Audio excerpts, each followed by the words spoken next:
მართლმადიდებელი ეკლესია პატიოსანი და ცხოველმყოფელი ჯვარის მსოფლიო ამაღლების დღეს აღნიშნავს. სადღესასწაულო წირვა-ლოცვა სამების საპატრიარქო ტაძარში სრულიად საქართველოს კათოლიკოს პატრიარქმა, მცხეთა თბილისის მთავარეპისკოპოსმა და ბიჭვინთისა და ცხუმ-აფხაზეთის მიტროპოლიტმა, უწმინდესმა და უნეტარესმა ილია მეორემ აღავლინა. დღეს, როდესაც იმპერატორ კონსტანტინეს დედამ, დედოფალმა ელენემ იერუსალიმის მახლობლად ის ჯვარი იპოვა, რომელზედაც მაცხოვარი გააკრეს, ყველა მართლმადიდებელი განსაკუთრებული სიხარულით აღნიშნავს. დღეს არის ჯვრის თაყვანისცემა, როცა იერუსალიმში აღმოაჩინეს ჯვარი და თაყვანისცემას.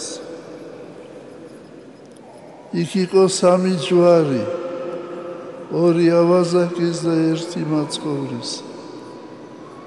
და გაიგეს იმით, რომ მაცხოვრის ჯვარმა ჰყოს ასწაულები და მათ შორის აღადგინა მკვდარი.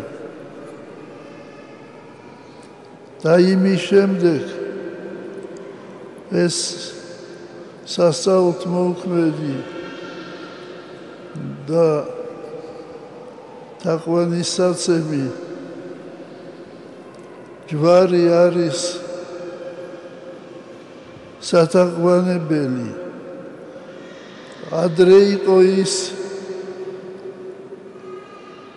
სასჯელი, საშინელი სასჯელი. სამარცხვინო სასჯელი იყო. მაგალითად, პავლე მოციქული ვერ დასაჯეს ჯვარცმით, იმიტომ რომ პავლე მოციქული იყო რომის მოქალაქე და ამიტომ თავი მოჰკვეთეს მას.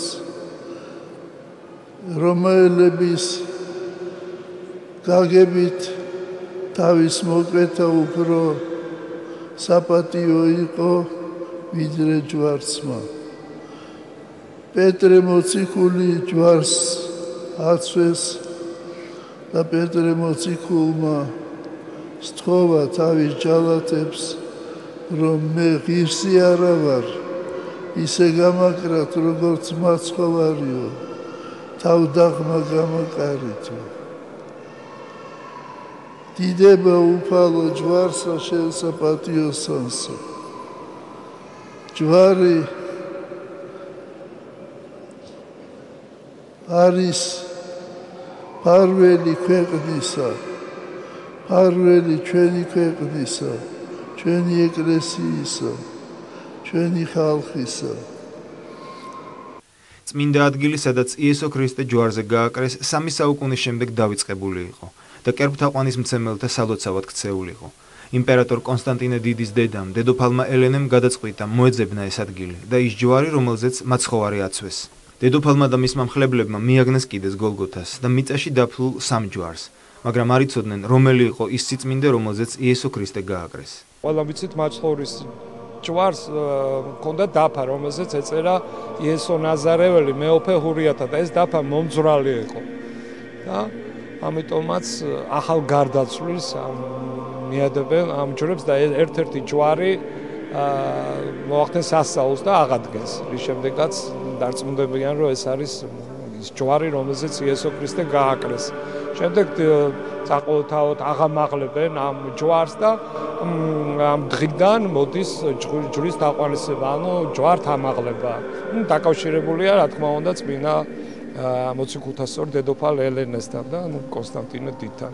გილოცავთ დღევანდელ დღეს სრულიად მთელ საქართველოს მიულოცავ და უსურვებ, რომ გამთლიანებული იყოს და ყველა ერი ერთად ყოფილიყოთ ძმურად, მეგობრულად, როგორც ვიყავით 18 წლის უკან. გილოცავთ ყველას ჯვართამაღლების დღესასწაულს და ეს წარით მრავლს ჯვრის ძალა ფარავდეს სრულიად საქართველოს და მთელს ქვეყანას.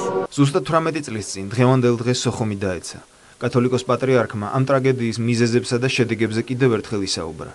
მე არ ვიცი, ეს იყო გამარჯვება აფხაზეთის თუ დამარცხება საქართველოსი. სად არის გამარჯვება და სად დამარცხება, ეს ძალიან რთული საკითხია. ბრძანა საქართველოს ეკლესიის მეთაურმა დღევანდელ ქადაგებაში. მე მინდა ვთქვა, რომ ეს არ იყო გამარჯვება აფხაზეთის, ეს არ იყო დამარცხება საქართველოსი, ეს იყო დამარცხება აფხაზეთის და საქართველოსი ერთად. და ეს არ იყო ომი ქართველებსა და აფხაზებს შორის. ეს იყო ომი ქართველებისა და აფხაზების იმათ წინააღმდეგ, რომელთაც შურდა ჩვენი მეგობრობა და ჩვენი ძმობა. მაგრამ ეს ძმობა აღდგება, ეს მეგობრობა გაიმარჯვებს. ქართველებიც და აფხაზებიც უკვე ვგრძნობთ იმას, რომ ჩვენ არ შეგვიძლია ერთმანეთის გარეშე. ქართველები გრძნობენ, რომ აფხაზები ჩვენი ძმებია, ჩვენი სისხლის ძმები და დებია. აფხაზებიც ამას გრძნობენ და დადგება ის ბედნიერი ჟამი, როცა მალე დადგება, როცა ჩვენ ვიქნებით ისევ ერთად. ინებოს უფალმა. ამინ. კათოლიკოს პატრიარქმა დღეს ის გმირებიც გაიხსენა, ვინც ამ ომში დაიღუპნენ. განსაკუთრებული ემოციით კი ჟიული შარტავაზე ისაუბრა. მე მინდა უპირველეს ყოვლისა ვახსენო ბატონი ჟიული დავითი შარტავა. ეს იყო მამაცი ადამიანი, ეს იყო გმირი ადამიანი, თავდადებული ადამიანი. მას შეეძლო ცოცხალი გადარჩენილიყო, მაგრამ მან არ დატოვა თავისი სამსახური და თავისი ადგილი.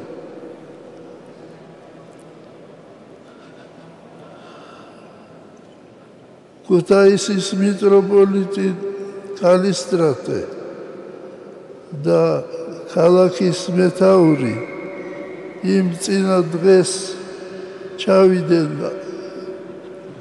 სოხუმში და ეწვივნენ ჟიული შარტავას და მიტროპოლიტი კალისტრატე მიამბობდა, შარტავამ აღაპყრო ხელები მაღლა და შევედრა.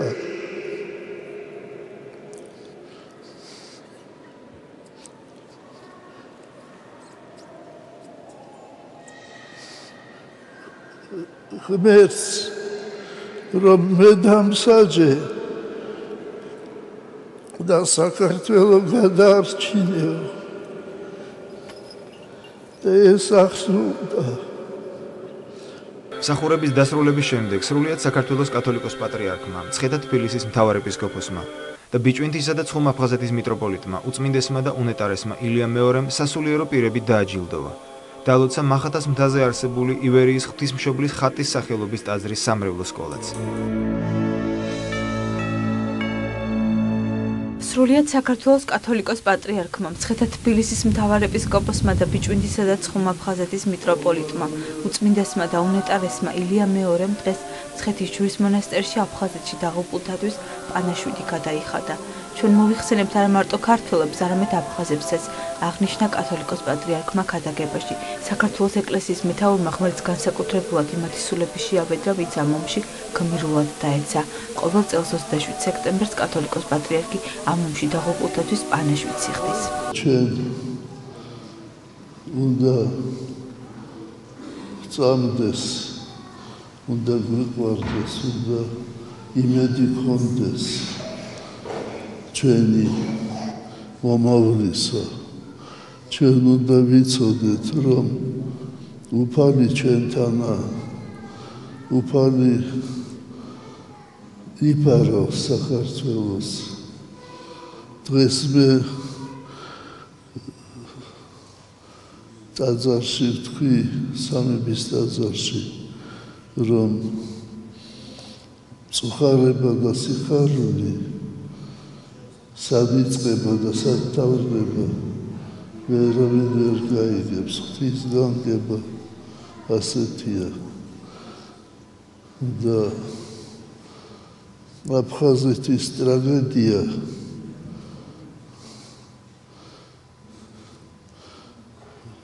ეს იყო შეცდომა, აფხაზეთის შეცდომა ყველასი, შეცდომა ჩვენიც, აფხაზებისაც, რუსეთისაც და მე მინდა ვთქვა ჩვენთან იციან ასეთი ძველი გამოთქმა, ეს არ შეიძლება ასე დარჩეს, ასე გაგრძელდეს. წყალი მიდგება, მოდგებაო, თავის საგუბარში ჩადგებაო. ასე რომ ჩვენ და აფხაზები ვიყავით ძმები და დავშებით ძმები.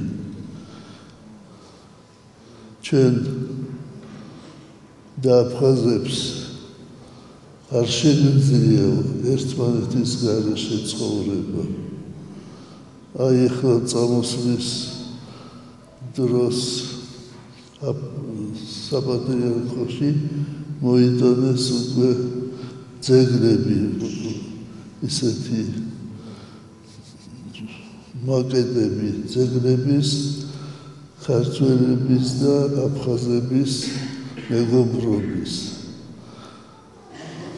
და მე უთხარი, რომ ცოტა ხანს დავიცადოთ, შევრიგდები და მე დავდგათ ეს ძეგლები. ასე რომ ეს ჩვენი შერიგება, ჩვენი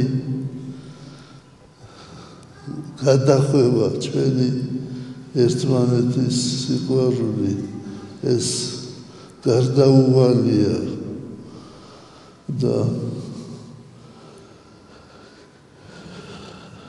ამას უნდა ვგრძნობდეთ. ჩვენ ვფიქრობთ, რომ არ არის დიდი დრო, როცა ჩვენ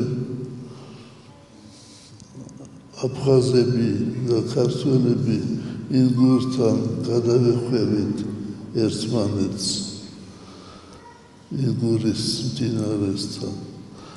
დალოცვილი იყავი და გახარებული და ეხლა ჩვენ პანაშვიდს გადავიხდით ყველასათვის, ვინც დაეცა, ყველასთვის, ქართველებისთვისაც და აფხაზებისთვისაც. ეს არის ჯვართამაღლების ბრწყინვალე დღესასწაული.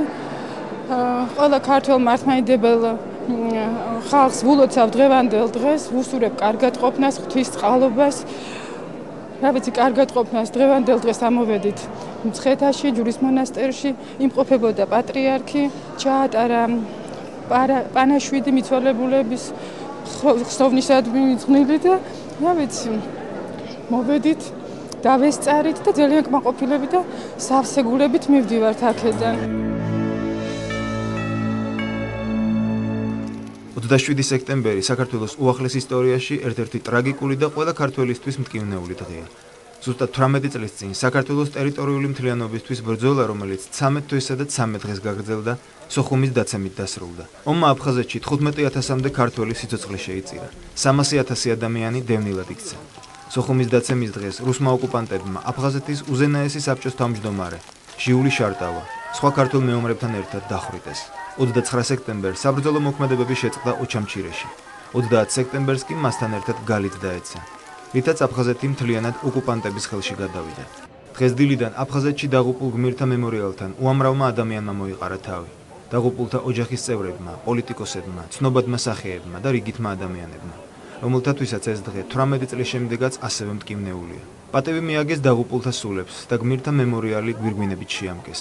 ფონიჭალის წმინდა ნიკოლოზის სახელობის ტაძრის წინამძღვარმა დეკანოზმა გიორგიმ მემორიალთან გარდაცვლილი გმირების სულის მოსახსენებელი პანაშვიდი გადაიხადა.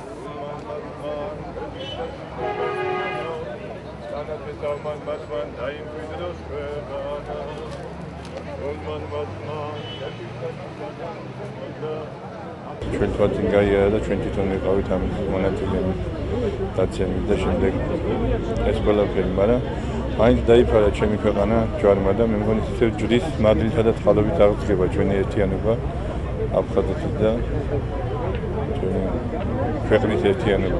ჩვენ ყოველ წელიწადს ვიხდით ხოლმე პანაშვიდს ამ ადგილზე კიდევ ზემოთ ძმათა სასაფლაოზე და პატივს მივაგებთ მათი სულების ხელით. მიუხედავად იმისა, 20 წელი გადის უკვე 18 წელი ხო გავიდა ახლა. ჩემს თვალწინ ის ყველაფერი ახლდება. არაფერი არ მავიწყდება ის ძველი და დღევანდელი და გუშინდელი ყველაფერი მავიწყდება. ერთადერთი სურვილი ჩემი რა არის, რომ მე ერთხელ მაინც მათ საფლავებთან მივიდე და იქ ჩემმა ცრემლებმა ჩააღწიოს მათ სულებამდე. მეტი სხვა ჩემს ცხოვრებაში მე არაფერი არ მაინტერესებს და არაფერი არ გამახარებს. შეიძლება გავიცინო კიდევაც, მაგრამ ჩემი გულის ტკივილი ეს აღურაც ხელია. მე მინდა დღევანდელი დღე ყველას მთლიან საქართველოს მიულოცო ამაღლების დღე. გარწყინებული იყოს ჩვენი ქვეყანა, გავერთიანებულიყავით, მოგვეტევებინოს ყველას ერთმანეთისთვის. ეს ცოდვები ცოდვიანები ვართ და რა ვიცი, დაუბრუნებულიყავით ჩვენ სოხუმში, ჩემს აგვიძერაში. მე ძალიან მენატრება ჩემი აგვიძერა, მენატრება ჩემი მეზობლები, ჩემი ხალხი. ჩვენ საფლავები გველოდებიან. ასოციაცია ახალგაზრდა საქართველოს წევრებთან ერთად გადავწყვიტეთ დღეს ამ მემორიალთან მოვსულიყავით თეთრებში, თეთრი ყვავილებით, სანთლებით, ნიშნად იმისა, რომ ჩვენი მესიჯი აფხაზი ახალგაზრდებისადმი იქნება ასეთი: ერთად, ერთმანეთისთვის და ერთი მეორესთვის. კიდევ ერთხელ გაიხსენეს და პატივი მიაგეს თბილისის სახელმწიფო სამედიცინო უნივერსიტეტის სტუდენტებმა, აფხაზეთის ომში დაღუპულ სტუდენტებს და მათი ხსოვნის პატივსაცემად სასწავლებლის ეზოში დადგმული მემორიალი ყვავილებით შეამკეს. დიდი ტრაგედია ქართველი ერისათვის, საქართველოსთვის, ვინაიდან ათეული წლების წინ იყო ომი, დაიღუპა ძალიან ბევრი ჩვენი თანამოქალაქე, მათ შორის სამედიცინო უნივერსიტეტის სტუდენტები და ჩვენ სამედიცინო უნივერსიტეტის სტუდენტებმა ვაწვდით პატივი მიიღო ომში დაღუპული სტუდენტებისთვის, ახალგაზრდებისთვის. ღვთისმშობლის ტაძრად მიყვანების ტაძრის წინამძღვარმა დეკანოზმა მიქაელ ბოტკოველმა ტაძარში შეკრებილ სტუდენტებს ამ დღის მნიშვნელობაზე ესაუბრა. ჩვენ ვაკურთხეთ ეს მემორიალი გასულ წელს და იქ პანაშვიდიც აღვასრულეთ. დღეს მოგეხსენებათ, რომ არის 27 სექტემბერი, სოხუმის დაცემის დღე და პატივი მივაგეთ მათ ხსოვნას, ვინც საქართველოს მთლიანობისათვის, ჩვენი ქვეყნის ერთიანობისათვის თავისი სიცოცხლე დადო ამ დიადი საქმისათვის, ასე რომ ეს დღე ჩვენთვის ძალიან მნიშვნელოვანია. მცხეთის მუნიციპალიტეტის გამგეობის ორგანიზებით სასტუმრო ქორთიარდ მერიოტში ეწყობა 4დღიანი საერთაშორისო კონფერენცია, რომელზეც ექსპერტები მსოფლიოს ორი უმნიშვნელოვანესი კულტურული მემკვიდრეობის, ქალაქ მცხეთისა და ლიბანში ქალაქ ბიბლოსის შესახებ იმსჯელებენ. კონფერენციის მიზანია მცხეთასა და ბიბლოს ჰააგის კონვენციის თანახმად გაძლიერებული დაცვის სტატუსი მიენიჭოს. პროექტში ჩართული უცხოელი პარტნიორები გაემგზავრებიან მცხეთაშიც, სადაც არსებულ მდგომარეობას ადგილზე შეისწავლიან. ეს იქნება კიდევ ერთი წინ გადადგმული ნაბიჯი მსოფლიო მემკვიდრეობის დასაცავად.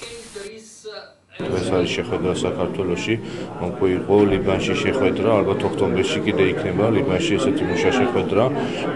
დაიწყება კვლევები, არიან სოფლიო ექსპერტები ჩამოსული, ჩვენი ადგილობრივი ექსპერტები, სამინისტროს წარმომადგენლები და იწყება უკვე კვლევა თვითონ კულტურული მემკვიდრეობის ძეგლების. ეს არის ჩემი მეორე ვიზიტი საქართველოში. ორივე შემთხვევაში ჩამოსვლის მიზანი ერთი მქონდა. ჩვენს კულტურულ მემკვიდრეობას, ბიბლოსსა და თქვენს ულამაზეს, მაღალი კულტურული ფასეულობის მქონე ქალაქ მცხეთას მიენიჭოს შესაბამისი გაძლიერებული დაცვის სტატუსი. ვალდებულები ვართ ყველაფერი გავაკეთოთ ჩვენი კულტურული მემკვიდრეობის დასაცავად. მერაბ ბერძენიშვილის სახელობის კულტურის ცენტრი საერთაშორისო კონფერენციას მასპინძლობს, რომელშიც ცნობილი უცხოელი და ქართველი ფიზიკოსები მონაწილეობენ. 5 დღის განმავლობაში მეცნიერები მიკრო და მაკრო სამყაროს აღწერისათვის ერთ-ერთი ყველაზე პოპულარული თეორიისა და თანამედროვე მიღწევების შესახებ იმსჯელებენ. სამეცნიერო ღონისძიება შოთა რუსთაველის ეროვნული სამეცნიერო ფონდის ფინანსური მხარდაჭერითა და თავისუფალი უნივერსიტეტის, ბერლინის უნივერსიტეტისა და რაზმაძის სახელობის მათემატიკის ინსტიტუტის ორგანიზებით ტარდება. საქართველოს განათლების და მეცნიერების სამინისტროსა და შოთა რუსთაველის ეროვნული სამეცნიერო ფონდის ერთ-ერთ პრიორიტეტს წარმოადგენს სწორედ ზუსტი და საბუნებისმეტყველო მეცნიერებები და მათით ახალგაზრდების დაინტერესება განსაკუთრებით.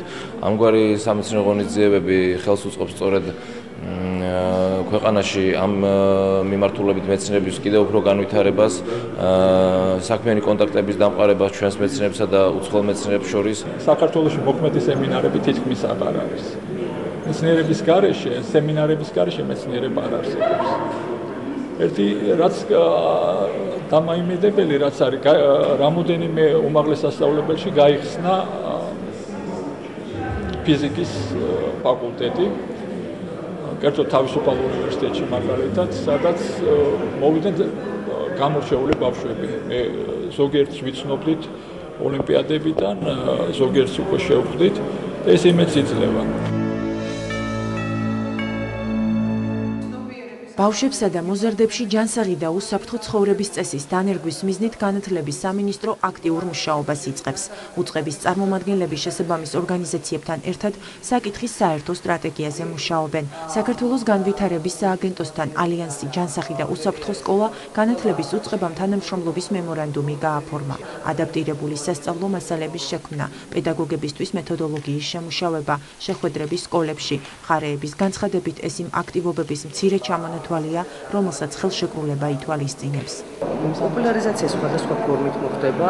აქ რა თქმა უნდა ჩვენ გავდივართ მიზნობრივ ჯგუფებზე, ეს მოსწავლეები არიან, ეს არიან მასწავლებლები, ეს არიან მშობლები, ეს არის ზოგადად ფართო საზოგადოება, ვისაც ადარდებს ჩვენი ქვეყნის მომავალი, რომელიც ზუსტად აი მომავალ თაობაში არის.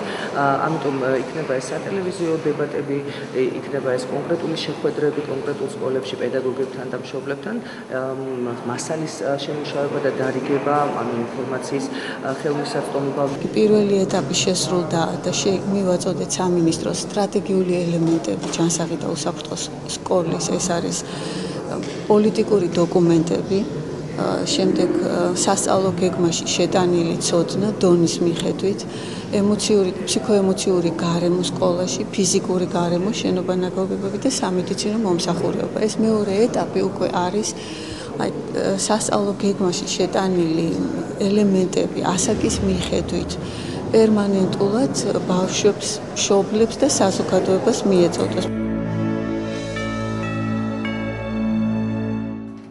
ხვალ ფესტივალი ჩვენებურები იხსნება. ბათუმის ოპერის თეატრში ადგილობრივ ანსამბლებთან ერთად საზღვარგარეთ მცხოვრები ქართველი შემსრულებლები გამოვლენ. რიგით მე-15 საერთაშორისო ფესტივალი აჭარიდან ანაკლიაში გადაინაცვლებს. 1 ოქტომბერს კი დედაქალაქში დაბრუნდება. ფესტივალის პროგრამასა და მონაწილეებზე ორგანიზატორებმა ქორთიარდ მერიოდში გამართულ პრესკონფერენციაზე ისაუბრეს.